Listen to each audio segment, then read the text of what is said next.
আপনারা বাগেরহাটের সন্তান, বাগেরহাটের নাগরিক, বাংলাদেশের নাগরিক, এটাই বড় পরিচয়। আপনারা জানেন বাগেরহাট একটা সম্ভাবনাময়ী জেলা।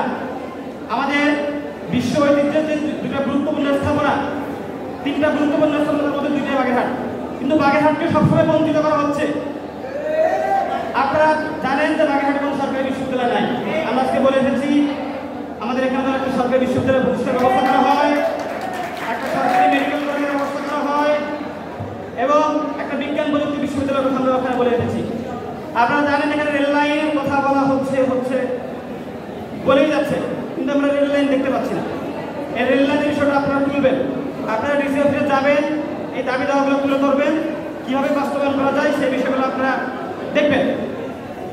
আমাদের মধ্যে অনেক বিভাজন থাকতে পারে, কিন্তু সব কিছুর পরেও আমরা একটা বিষয়ে ঐক্যবদ্ধ থাকবো, ফ্যাসিবাদের বিরুদ্ধে, ভারতীয় আগ্রাসনের বিরুদ্ধে, চাঁদাবাজ, দখলদার, দুর্নীতিবাজদের বিরুদ্ধে আমরা সবাই ঐক্যবদ্ধ থাকবো তো ইনশাআল্লাহ। ভাই আপনারা কথা দিচ্ছেন তো?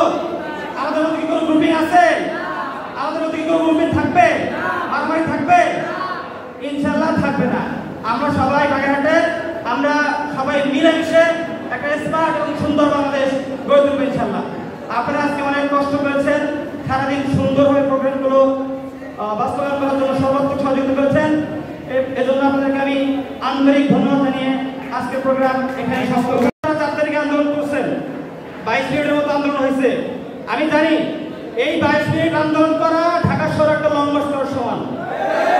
আমি জানি এখানে একটা ফেসবুক পোস্ট দেওয়া কতটা হুমকির বিষয়।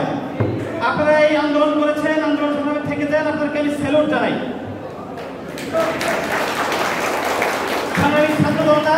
যদি মানুষ মরে, 7 সিস্টার্স থাকবে না রে।